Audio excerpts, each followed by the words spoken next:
Tonight's file was recovered twice. The archive holds 2 copies of it. They arrived years apart and from opposite directions, one in a crate of cleared war records, one inside a donation nobody has ever claimed. Both are transcripts of the same telling, taken down from an intercepted signal. Each copy then spent years in an enemy archive, filed in its own language under the same word, propaganda. 2 enemies, each certain the other had invented this story, each keeping it anyway. We laid the copies side by side one long evening and read them against each other line by line. The tea went cold. It usually does. They do not disagree on a word. The label reads, "Any vessel, any flag. We begin." The voice came up out of a dead channel on the last watch before home. It reached Theo Anand first, because Anand was listening. Anand was always listening, the way other men pace or bite their thumbnails to the quick. The survey ship Lantern carried 1 comms officer, and 11 years of war had taught him that the sky over that reach was full of channels nobody spoke on anymore. He kept them open anyway. Silence had a texture, he said, if you gave it time. You could hear where a channel had been used once, the way a field remembers a road. Captain Elias Marek had the middle watch. He took the middle watch every night out of a habit he called discipline, and his crew called something else. It was the one part of the ship he did not have to share. The Lantern was a tug, a chartmaker. Wide-handed, slow, unarmed unless you counted winches and sounding gear. The war had eaten whole fleets, but it kept the deep survey flying, because wars run on convoys, convoys run on safe corridors, and safe corridors have to be drawn by somebody. For 6 weeks, the Lantern had been drawing the rim of the Bruise. Last leg of the season, 4 days from home. On the charts, the Bruise was a number and a hazard rating. Nobody aboard used the number. Spacers had called it the Bruise for as long as the Reach had been flown. For the colour, a violet so deep it read black at the centre, thinning at the edges to a faint yellowed grey, like a thing partway through healing. Ships had always routed around it. It was one of the sky's bad places, and the Reach was at war, and nobody had attention to spare for a bad place that kept to itself. Except that for 6 weeks the rim had refused to hold still. Densities drifted between one pass and the next. Boundaries that read sharp at mid-watch read soft by morning. Calloway, the chief engineer, blamed the sounding gear. The sounding gear, run against itself, blamed the Bruise. Marek logged it the way survey logs everything it cannot explain, measured twice, marked disputed, and kept the ship on the line and counted the days to home. Then, 4 hours into the watch, Anand took off his headset with both hands, carefully, the way a man sets down something that might spill. "Captain," he said, "somebody's in there." He put it on the speakers. Static first, the long, dirty wash of the Bruise, which fizzed on every band like rain on a window. Then, under it, the voice. 2 voices, not 2 speakers. 2 voices out of one throat, braided close, moving together the way a voice moves with its own echo, except this echo carried its own line, low under the high one, and the 2 lines bent against each other in a way no human mouth has ever managed. Every human in the Reach knew that sound. 11 years of war had made sure of it. Osai. The message needed almost no translating, because distress is the one message that writes itself. A position repeated, a count of souls aboard, 19, a count of hours, and the hours counting down. Anand ran the words through the war issue translator anyway, and the translator, which flattens everything it touches, laid the sentence out on his board in flat grey type. Assistance. Any vessel. Any flag. The enemy was asking not to die, and it was asking anybody. 10 minutes later, the watch had become a meeting in the Lantern's chart room under the season's half-drawn maps. Protocol for enemy traffic ran one line: log it, report it, do not respond. Marek read the line twice and knew he was not reading it for instruction. He was reading it for a door. Some door out of the thing he already meant to do. Ruth Calloway had kept the Lantern's mains alive through 9 years and 2 refits, and she ran her engine room the way she ran her arguments.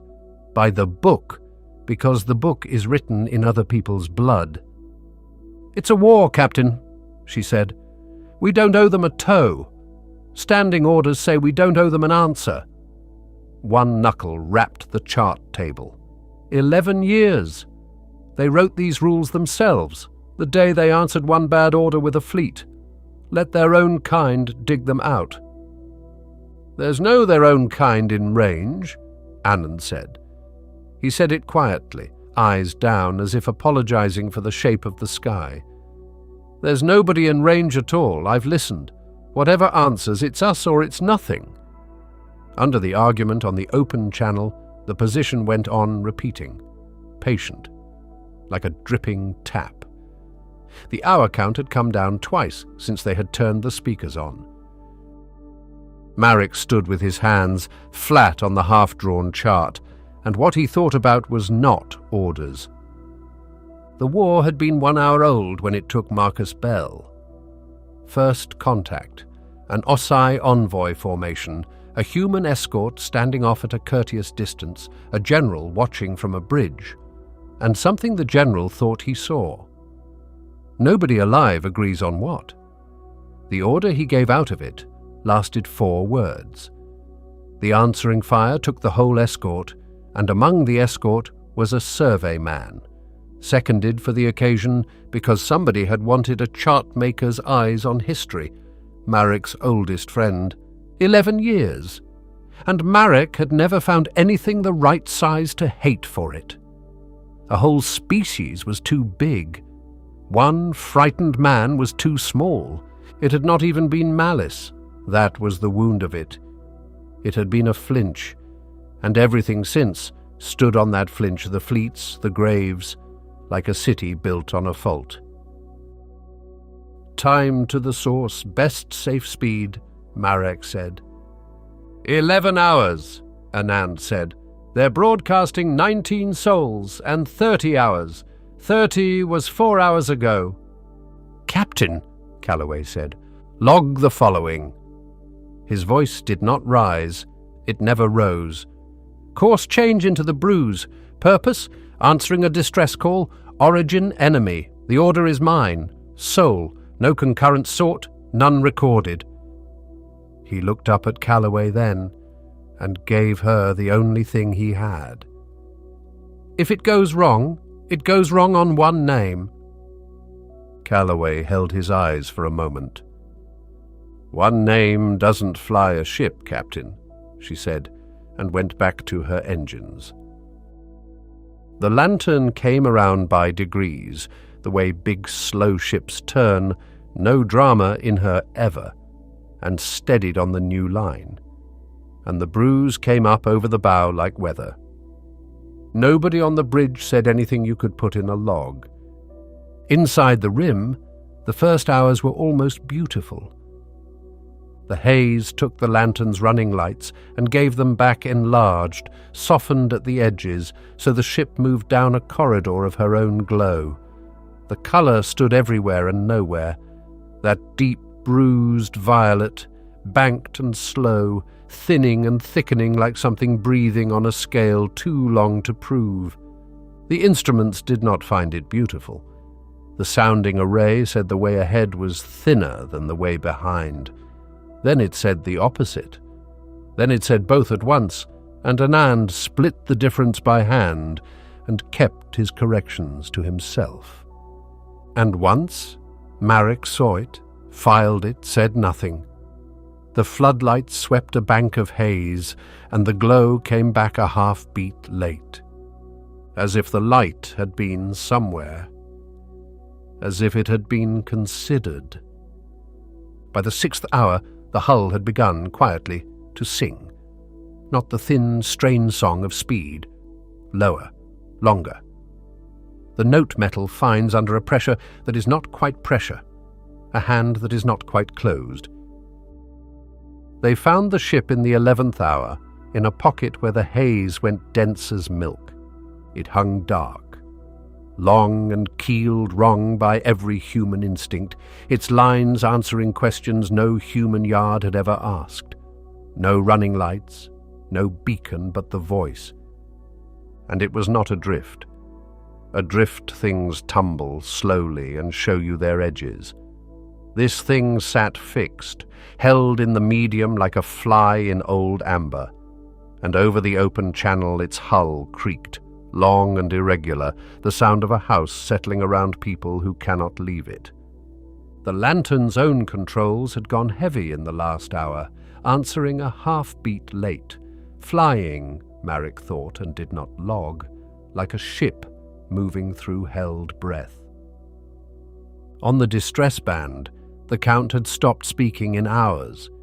It had been falling all transit, faster than the hours it named. It had started speaking in minutes. Alongside, 200 meters off the dark hull, as close as Marek dared bring her, the lantern hailed. The first answer was silence. The second was one word, set out by the translator in its flat grey type: withdraw. Anand looked at Marek. Under the word on the distress band, the position went on repeating, patient as ever, contradicting it. Whoever commanded that ship let the silence run a full minute more. Marek understood the minute. It was the sound of somebody weighing a rule against a number. When the voice came back, its two lines moved in strict step, like a thing decided. This is the shipmaster. Hull held, power failing. 19 aboard. A breath of static. We accept. Then it named itself as protocol requires, and Anand frowned at his board. Translator's chewing on the name, he said. It won't give me a word. It keeps rendering a whole sentence. He turned the screen so Marek could read it. A promise sustained. Storms, Anand said, mostly to himself. Dead commanders, weather. That's how their warship names come through. What names a ship that? Nobody answered him. There was a ship to move. A survey tug owns exactly one strength. The lantern was built to drag sounding arrays, the mass of small hills, across whole systems. Pulling was the thing she did better than any warship in either fleet. The tether went across on the second throw, the anchors took, and for a moment the two ships stood joined by a line of taut silver. Enemy to enemy. The first deliberate touch between the species in 11 years that was not fire. Mains at 100, Calloway called from her boards. That's your ceiling, Captain. She'll give you more if you ask. She'll also remember it. The Osai hull did not move. The medium held it the way deep mud holds a boot. 115, Marek said. A silence with an opinion in it. Then the mains came up, and the whole ship leaned into the line, and somewhere aft the tether's strain gauge began to sing, one thin, steady note, like a wet fingertip riding the rim of a glass. Calloway counted the load the way she counted everything, out loud in fives. Density's up around the plume, Anand said, to nobody in particular. 3 points. 4. A breath. The medium doesn't like the burn."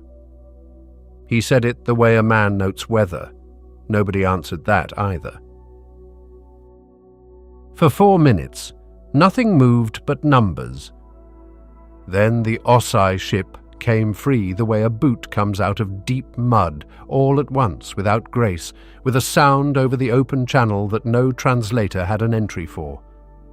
Both ships shed way and drifted, engines falling to idle into a wide place where the haze stood off from them on every side. A hollow, calm as a held note, walled in slow violet. For half a watch, it looked like the hard part was over. Then Anand ran the return course, ran it again, took his headset off with both hands carefully, the way he had at the start of everything. The corridor they had come in by read solid, not blocked, solid, dense end to end, as if it had closed behind them step by step all the way down, as if it had never been a corridor at all. Behind them, the way home had healed shut. Nobody said the word trapped. It was on every screen anyway, written in densities.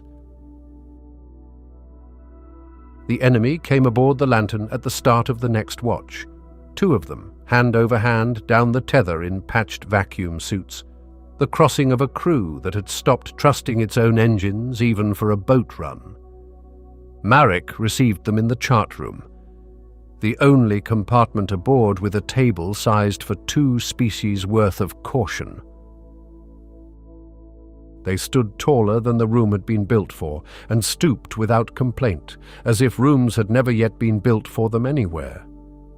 Out of the suits, they wore plain grey shipboard cloth, and breathed through filters at the collar, a faint, patient hiss under everything they said. When the shipmaster put out one long hand, palm sideways, in a custom somebody aboard her ship must have taught her, Marek took it. It was cold, not corpse cold, tool cold, the cold of a spanner from an unheated locker. She named herself, and the translator set the name out in flat grey type, Vea Sol, shipmaster. The saying of it was another matter.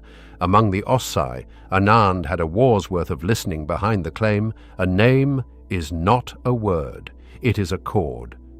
The 2 voices divide and cross and land together in a shape owned by one throat and no other, and that one thing the translator does not attempt. It prints the name and stands out of the way. You could flatten anything an Osai chose to tell you, Anand said. The names refuse.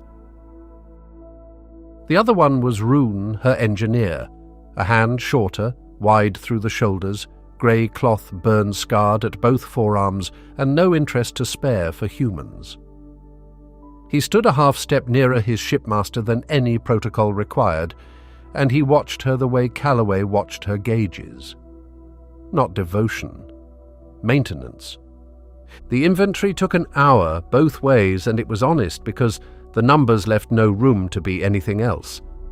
Their ship, hull whole, 19 aboard, 4 hurt, and a power plant that had spent the pocket dying in slow steps, run down by the same hold that had gone heavy in the lantern's own controls. Since the pull, it had stopped dying. The first figures taken in the hollow had already begun to climb. The lantern, mains overrun and grumbling, holds full of tether and sounding gear, air and water fat for a crew of 8. 2 half ships, Marek thought, and kept it to himself.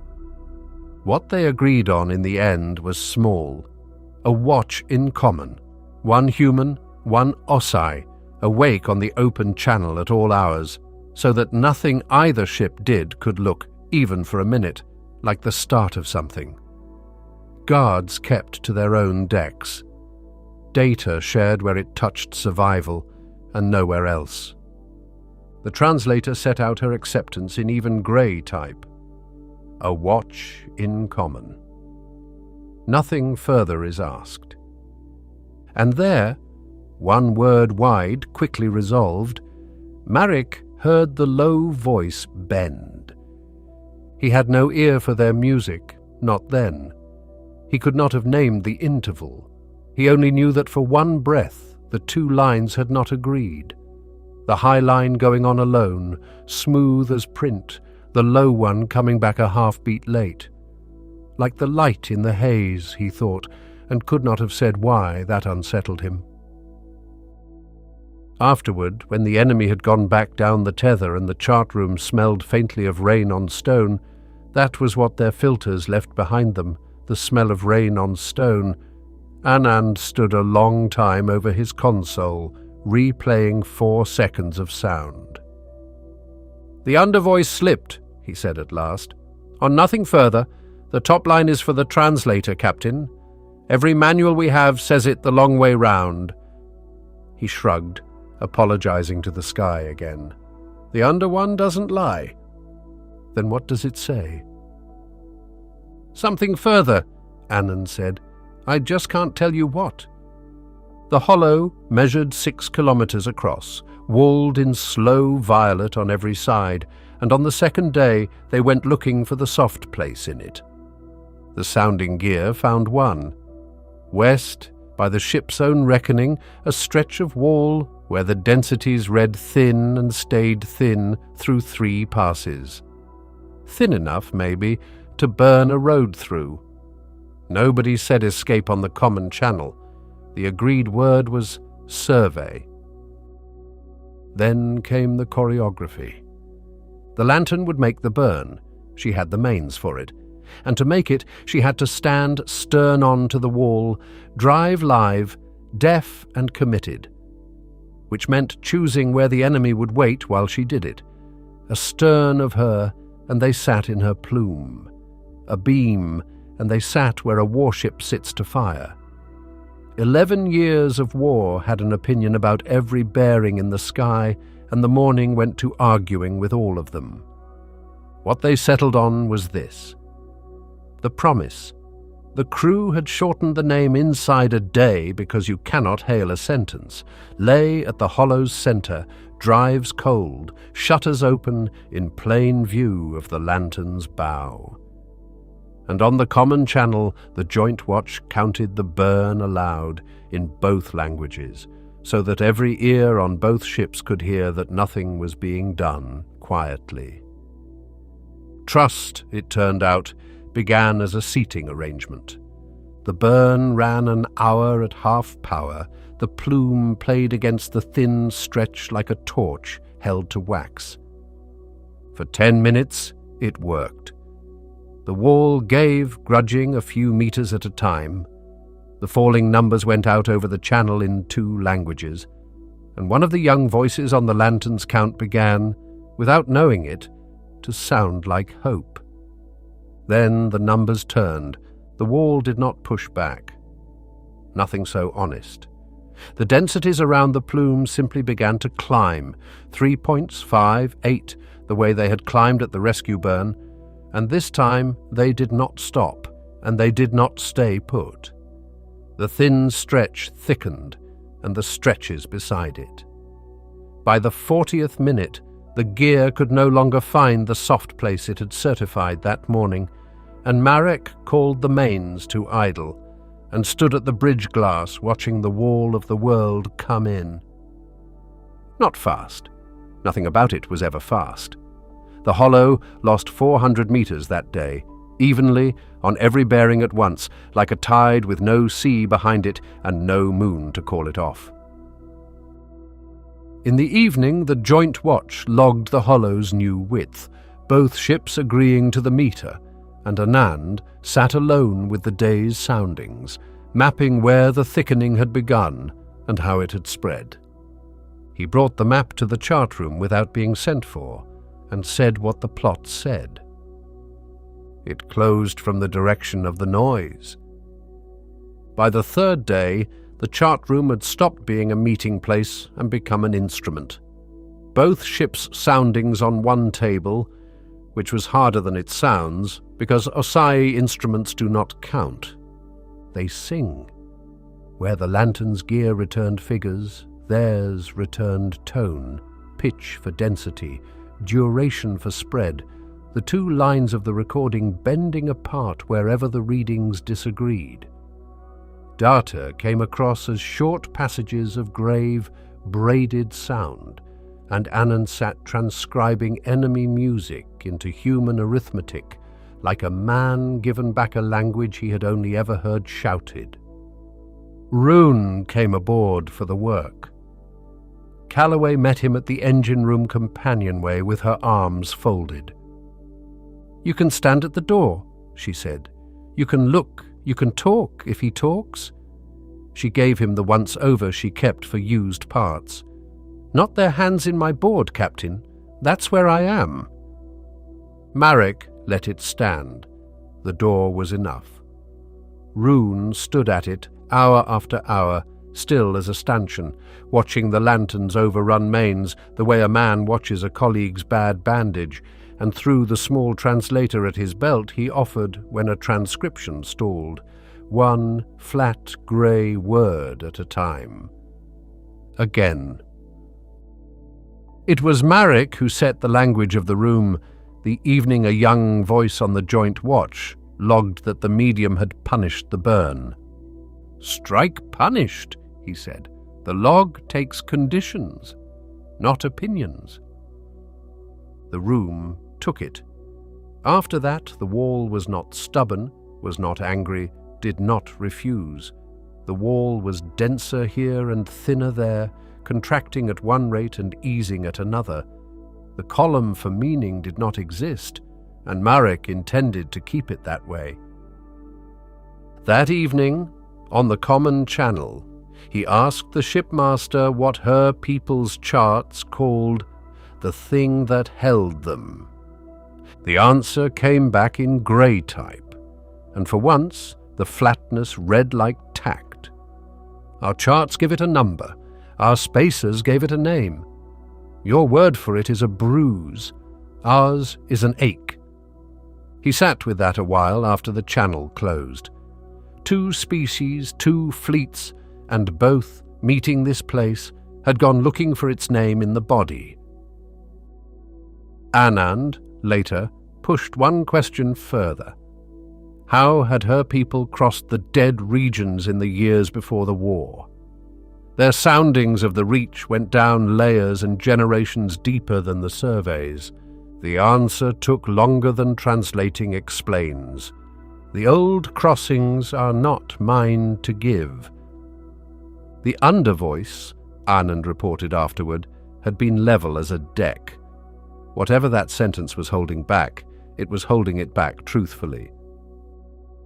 The find came at the end of the third day, and it took both listeners to make it. Anand went hunting through everything either ship had recorded since the rim, every hour, every bearing, for any patch where the medium had eased. He found exactly one. The first night. The shared watch. Both ships lying to on the tether, drives at idle and harish, to keep the tethers slack from surging, idling matched, rhythm to rhythm, for 4 hours. Along the line between the two hulls, for those 4 hours, the densities had come down. 2 points, local, slow.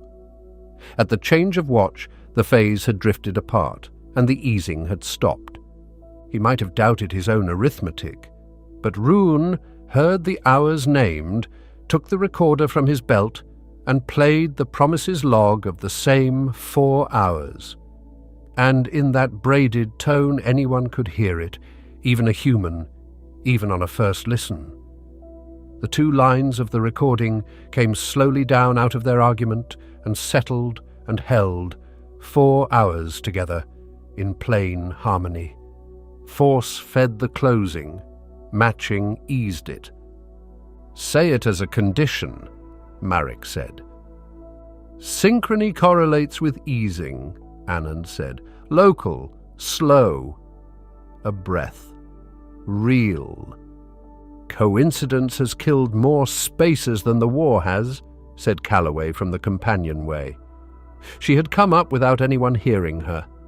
4 hours once is a story. Run it again before anybody bets a hull on it. They ran it again, twice on the fourth day, matched idles at the tether, an hour each, and both times the easing arrived like a thing keeping an appointment, and while they measured it, the wall took another 300 meters. Proof, and the clock, in the same day's log. So on the fifth day they pushed. The plan was Anand's arithmetic, Rune's engineering, and Marek's to order.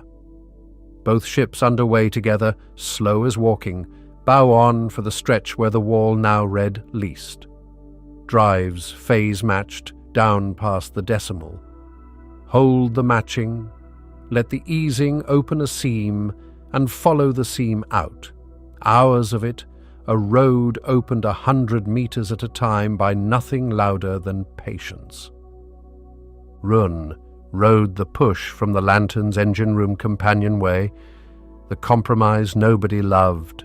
The matching wanted an Osai ear on the human drive, and Calloway's line about hands and boards still stood.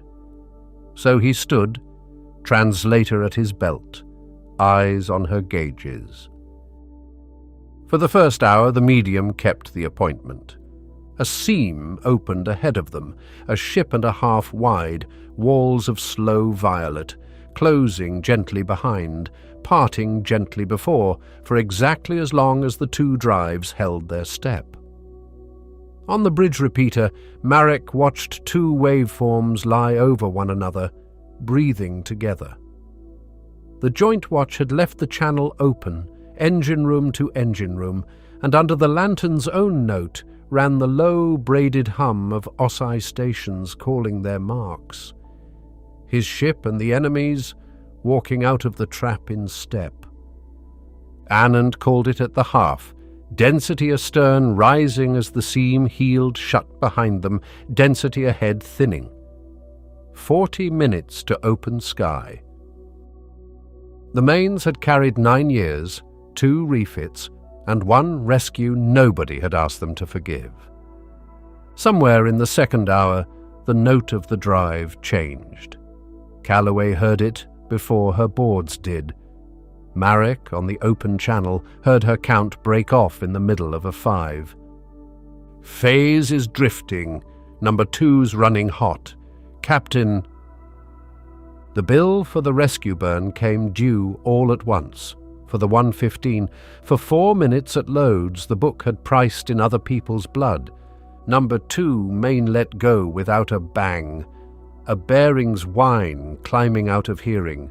Then the breakers going down the feed corridor, one after another, clack, clack, clack, doors slamming ahead of weather, and the lights stepping down deck by deck as the buses shed their load. On the channel, engine room to engine room, came the sound of the extinguisher lines opening, and Calloway's voice, level in the way of people who have rehearsed their worst day, calling her people out of the bay by name. All of them out, herself last, because the fuel feeds to the dying main had to be cranked shut by hand, and her book said whose hands. 2 things happened then, and Marek could sort their order only afterward. Over the channel, the shipmaster's 2 voices dropped into one line, strict unison, a single shape, sung once. Not a word the translator offered to touch, and Rune, at the companionway, moved. What happened in the bay, Marek assembled later from the people who were in it. Rune went in low beneath the smoke, against the current of every regulation 2 navies owned. He found her at the feed spindles, still cranking, sleeve alight from wrist to elbow, and he closed the last half-turn with his own hand and carried her out through the second flashover with his back taking what her suit could not. The buffer stack blew 11 seconds later. It took the bay and nothing else because the feeds were shut, burned, alive, both of them. It was days before Marek learned what the sung shape had been. Rune's name, the chord of it, the form no translator prints and no other throat can make. She had not given him an order. She had called him by the one word that could not be anyone else's. What was left arrived in the log as conditions. The surge the dying main had dumped raw into the medium was force, in the only ledger the medium kept. The seam astern was already shut. The seam ahead closed the way the road home had closed, step by step, from the far end in, faster than any ship could have run it. The hollow they fell back into agreed with nobody's charts, and when Anand had measured it twice, the number sat there being the only fact in the room. A third, smaller. Number 2, main, was slag. Number 1 had shut itself down to survive, and without a yard it was staying down. The lantern lived on batteries, lights low, fans at quarter speed, 40 hours in the bank at famine rates. Marek stood at the bridge glass, looking down the silver line of the tether, never unrigged, taut again now, patient, at the enemy hull, black against the violet, and did the arithmetic the day had left him. His engineer burned, his mains dead, his batteries counting down the way another ship's hours had counted down 5 days ago on a dead channel. The pull was running the other way. Aboard the lantern, the night of the push, the mess deck ran on 1 lamp in 6. The heat was leaving the walls. Not fast. The way it leaves a house when the fire is banked, politely a degree at a time so that nobody can point to the moment it turned cold. The fans ran at quarter speed and sounded like shallow breathing. 34 hours in the bank. Marek walked his ship the way a man walks a house he may be asked to sell, touching door frames, counting what still worked. In the mess, he passed 2 of his people talking low over cold rations, and the talk stopped when they saw him, which told him what it had been about. Pulling them off their wreck, that was rescue. Their cables in our hull, that would be something else. Nobody said the word surrender.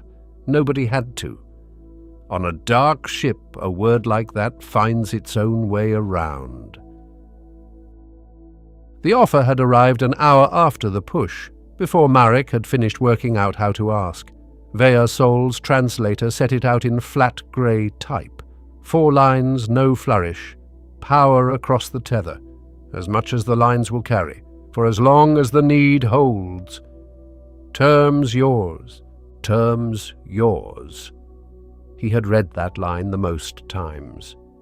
In the sickbay, Calloway sat upright on the end bunk, her arm dressed from wrist to elbow, dictating to her second everything that had to happen in an engine room she could not stand in. She stopped when Marek came in. She looked at him the way she had once looked at a gauge that read wrong and knew it wasn't. "Say it," she said. "We can't cross a hollow on batteries. We can't run the fans a week on batteries. You know the number better than I do." "I wrote the number." Her voice stayed level. "Say the other part." "Their plant came back once it was clear of the pocket. Their grid is whole, ours is gone. I'm making the tether permanent, umbilicals across, their current in our board. I wanted you to have it from me, standing here, not from the log."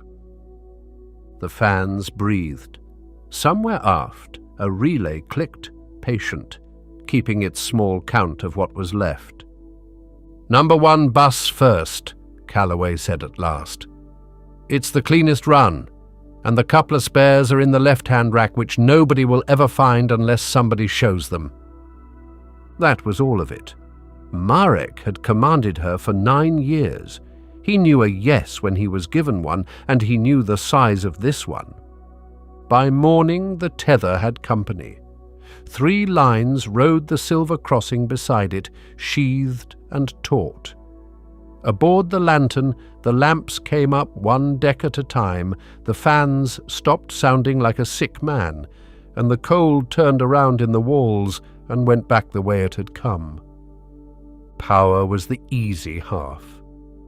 The grid went together over the 6th day, in the lantern's engine spaces and every deck between, under more hands than the compartments had ever held.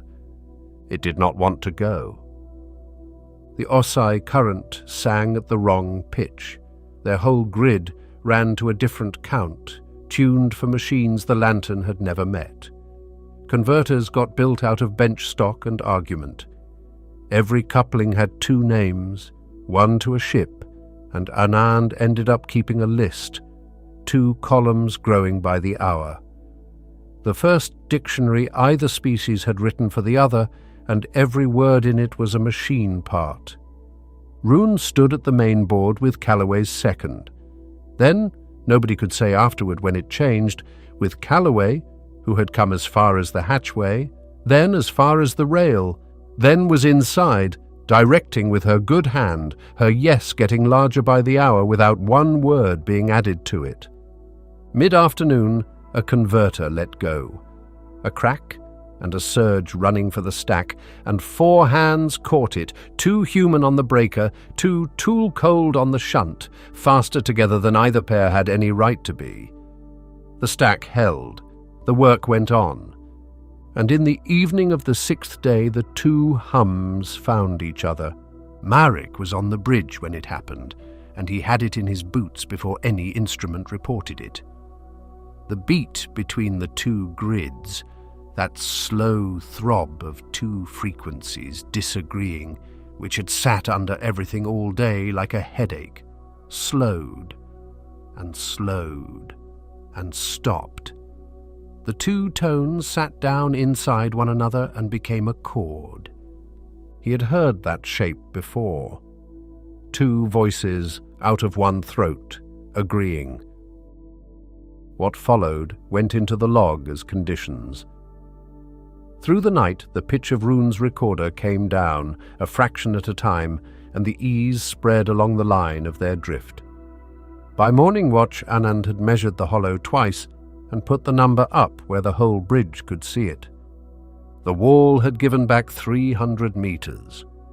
For 6 days, every number they lived by had only grown smaller. This one grew. "Matched it opens," Anand said. He said it as a man reads an instrument, not as a man makes a wish.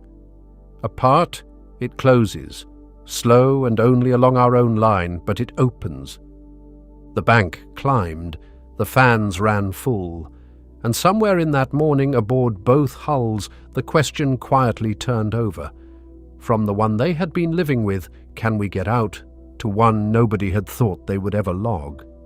What does it let pass?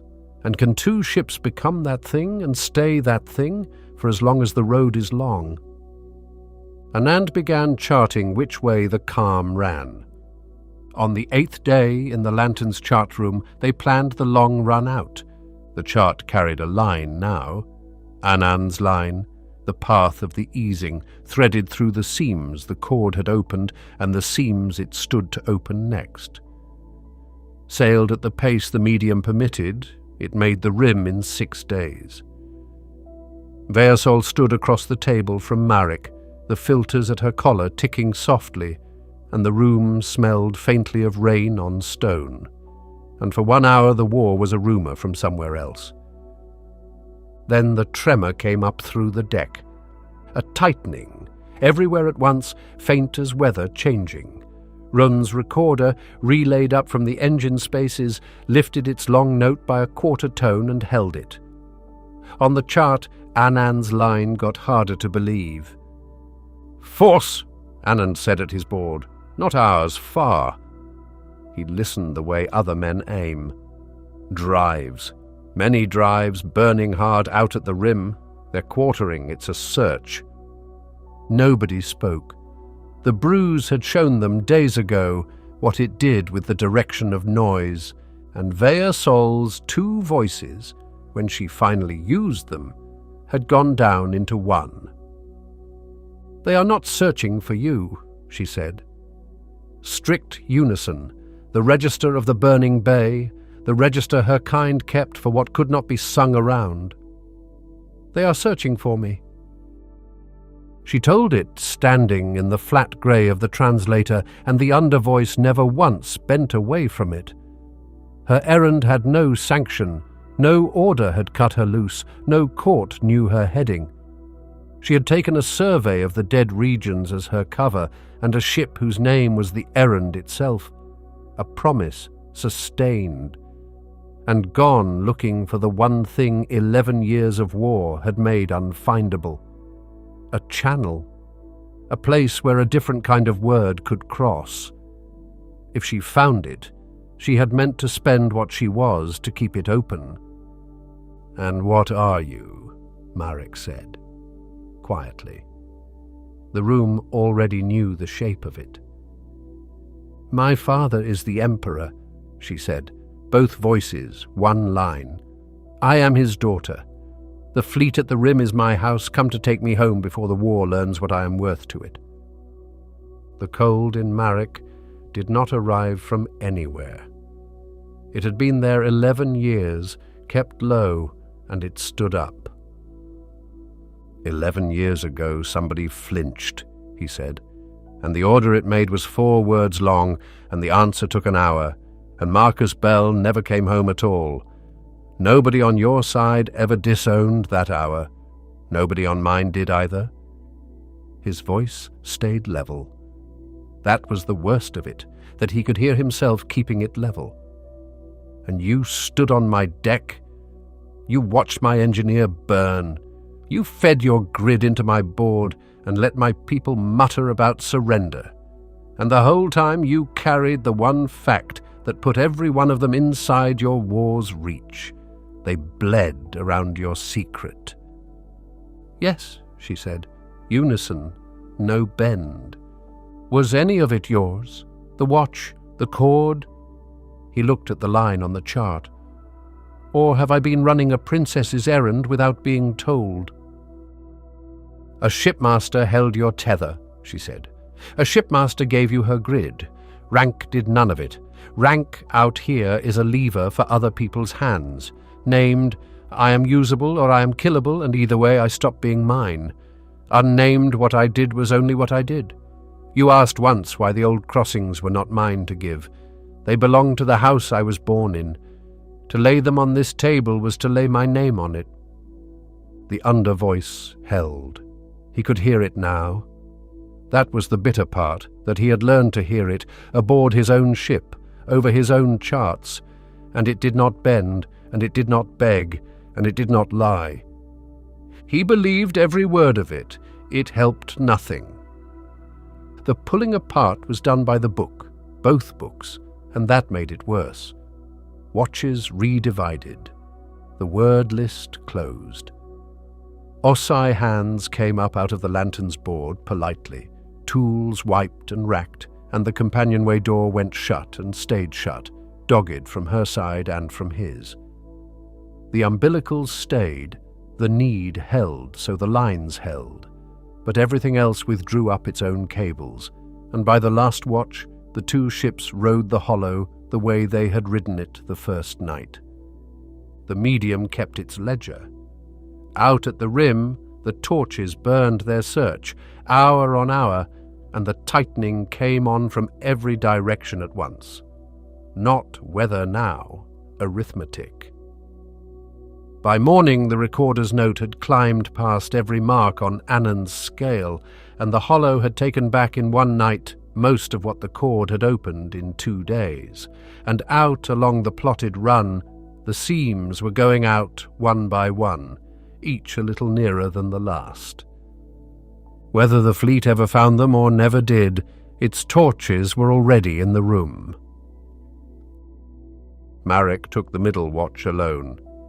He had kept that watch for himself as long as he had held a command, the one part of the ship he did not have to share, and it had never once felt like a sentence before. Below his feet, the cord ran on. The grids, at least, had not been divorced, because the need held, but it played to a dogged door now, and nobody on either hull was listening to it together. On the first night, a voice had come up out of a dead channel, asking. Tonight, every channel between the 2 hulls carried nothing at all, and the hollow went on getting smaller. The 9th day opened with arithmetic, and the arithmetic had stopped being patient. Anan put the numbers up at morning watch, in conditions as the log required. The hollow stood at under 4 kilometers and had lost more in the last watch than in any watch before it. The plotted run to the rim wanted 6 days of sustained easing, 6 days of the cord at its best, held without one slip. Against that ran the contraction, accelerating as the search burned closer. He drew no conclusion on the board. He did not need one. The 2 curves crossed well short of the rim. Marek stood at the bridge glass a long moment, looking down the silver of the tether at the dark hull that was not going to outlive his own unless something changed. Then he keyed the common channel, the channel that had carried nothing for a night and a day, and asked the shipmaster of the Promise to come aboard. She came.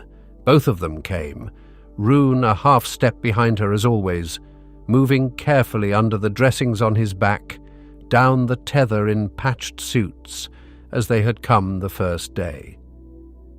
Before the hour was out, the chart room smelled of rain on stone. Nobody remarked on it. The options went on the table, and Marek made himself say them aloud, every one, because a thing not said aloud finds ways to get chosen in the dark. Split and run separately for the thinnest wall, each hull for itself. Anand had run it twice. Neither ship saw a 3rd day alone. The cord was the only thing the medium had ever opened for, and the cord took 2. Hide, drives cold, systems low, wait for the search to tire. The hollow itself was the clock on that one, and everyone in the room had watched it counting. And the 3rd, which Calloway said aloud before anyone else could, in the tone of a woman naming a thing in order to shoot it. Hand the princess to her fleet and ask them nicely for a tow. She let it sit exactly 1 second. It doesn't even work. The torches feed the closing. The moment that fleet comes in for her, this pocket shuts like a fist. You'd be trading her for nothing. I've run bad trades, but not ones that stupid. She looked at Veasol then, across the table, arm in its dressing, and something went between the 2 of them that had no translator in the middle of it. So it's the 4th thing. Say the 4th thing, Captain. The 4th thing was this. Hard dock, hull to hull, the tug's winches walking the 2 ships together until they rode as one body. One grid, no seam in it, one helm rhythm, called in both languages, and then the run, 6 days out through the closing seams, straight toward the guns that were hunting her. Marek looked at the plan a long time.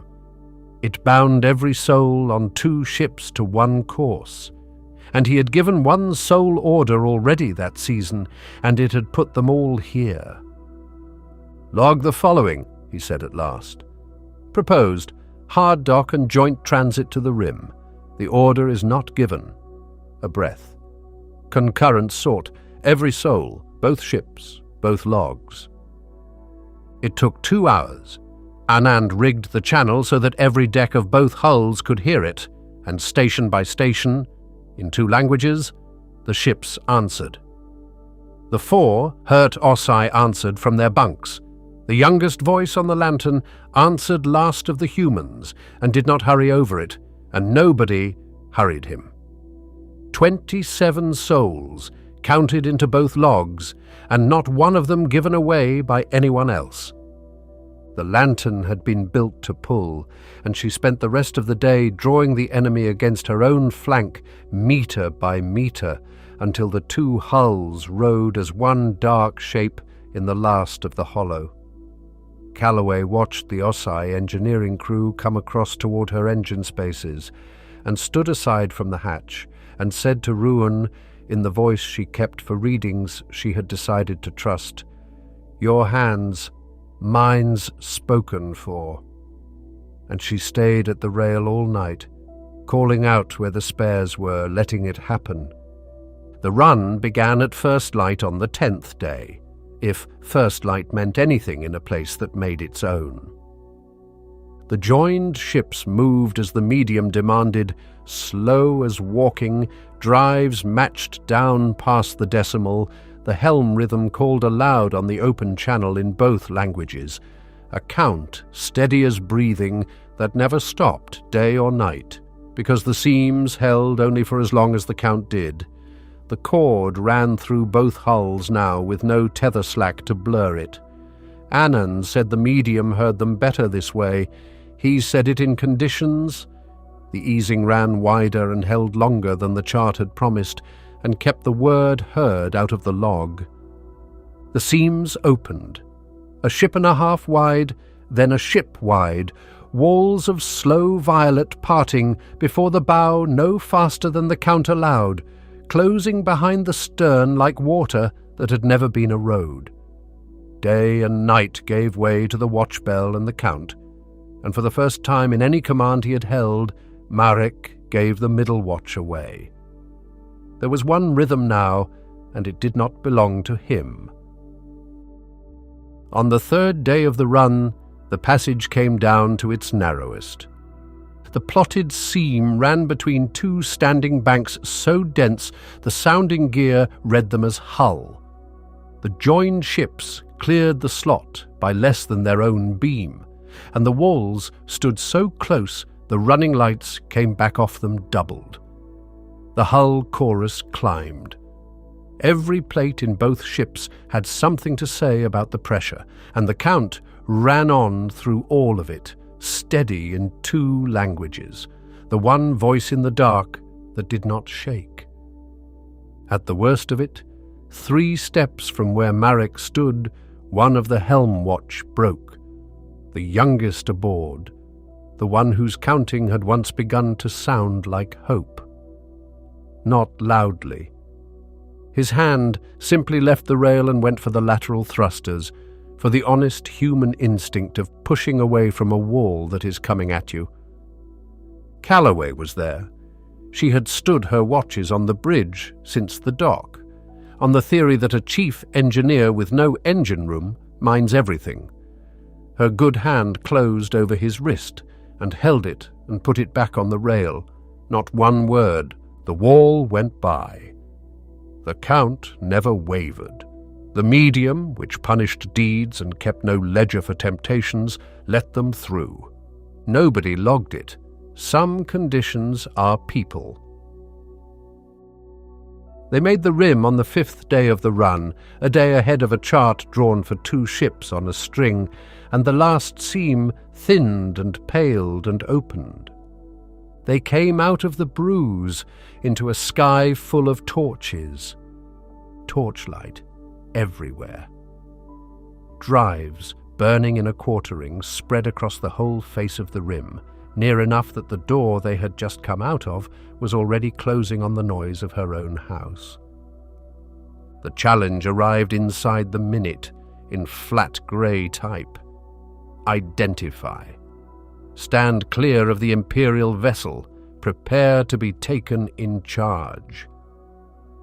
Marek made himself see it with the fleet's eyes.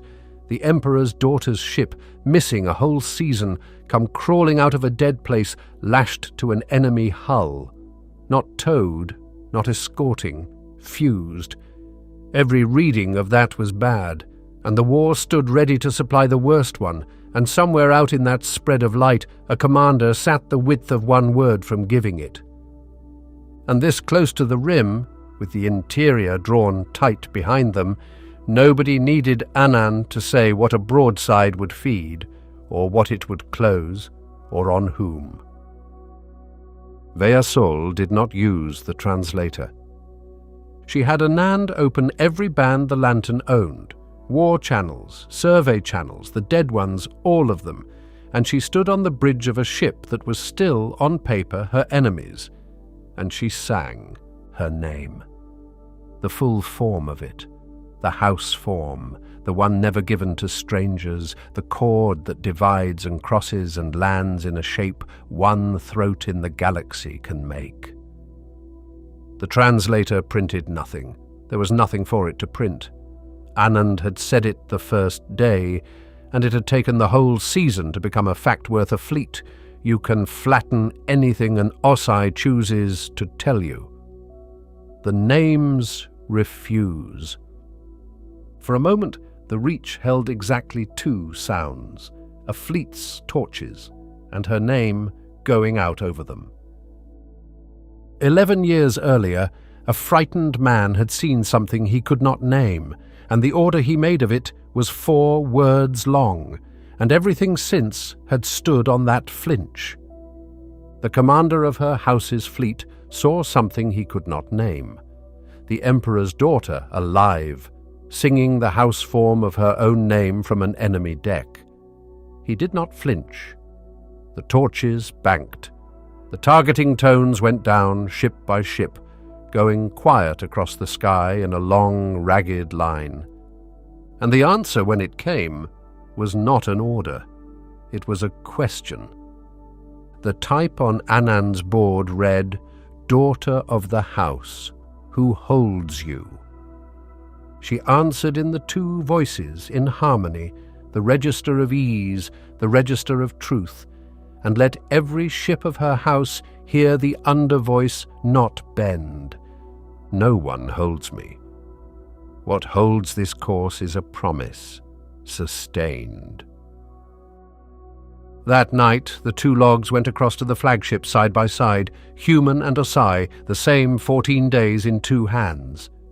What the fleet made of them, no one aboard the Lantern was ever told, but no one was taken in charge. The accord was drafted the next morning, aboard the Lantern, at the chart table where the season's maps still lay half-drawn. It went down in 2 columns, side by side, the way the word list had grown in the engine spaces. 1 page, every line in 2 languages, nothing on it that could not be verified by anyone with a receiver. A standing channel in the dead regions kept open under both flags. Any distress heard on it is answered, by whoever hears it, under whichever flag, war notwithstanding. The whole of it fit on 1 page. It was not a peace. Nobody at that table had the rank to make a peace, and the 1 person aboard who did had spent a season declining to use it, which was, Marek understood by now, the only reason any of it had worked. It was a page. It named a channel, and it promised an answer. 2 names went on it. Hers first, set down in the shipmaster's form, not the house's, then his. Somebody, 11 years ago, had wanted a chartmaker's eyes on history.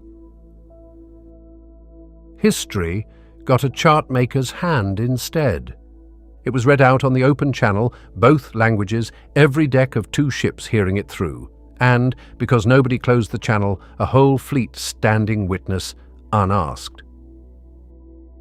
The unbinding took a day. The winches walked the hulls apart as gently as they had joined them, and the umbilicals came up last, 1 at a time, each coupling handed back with its 2 names still on Anand's list. The promise went home into the middle of her fleet, hull whole, riding light.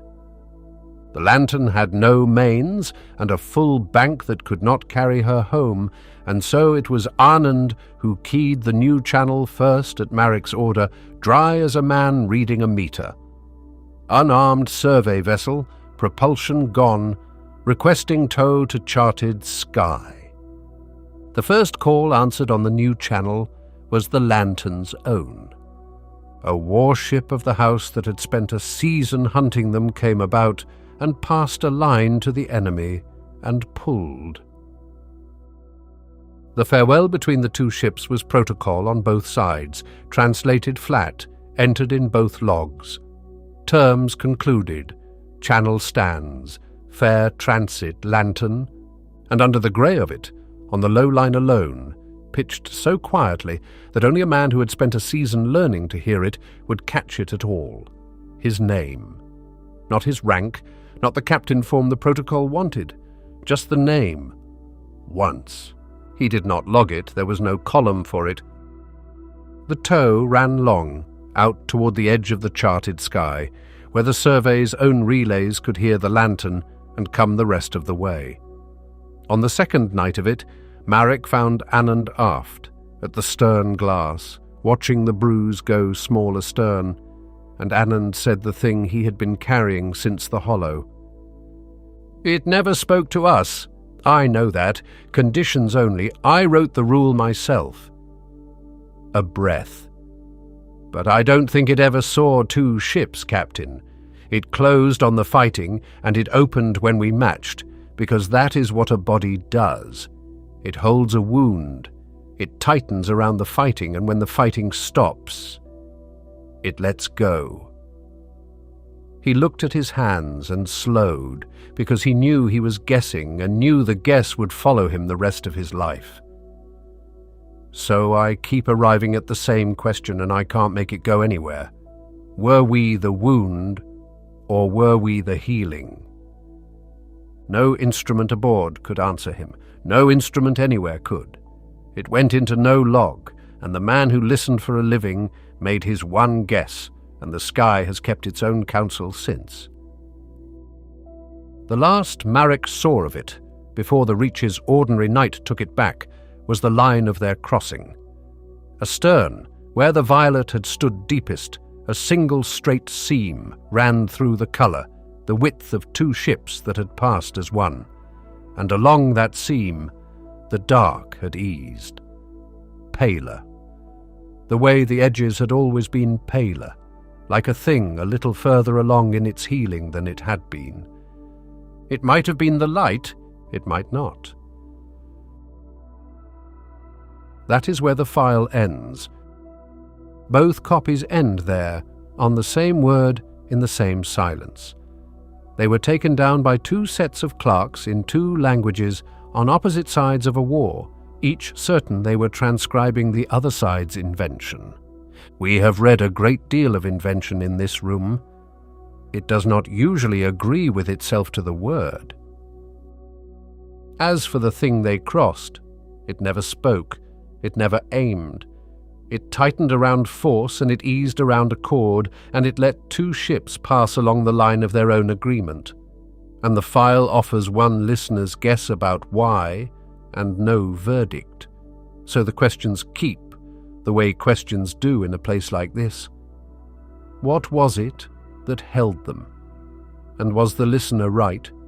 Did it ever see two ships at all, or only one wounded thing, learning to stop fighting itself? One note for the margin. The archive holds other files from that Reach, later ones, later by a long way, as far as such things can be dated. We have not read them all. No one could. But we have looked the way you check a window after a storm has passed, and we cannot find a war in any of them. Not one war story out of all that sky.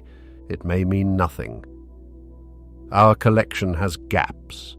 Every collection has gaps. We keep the two copies together in one drawer under one label. It seemed wrong somehow to separate them. The archive is closing for tonight.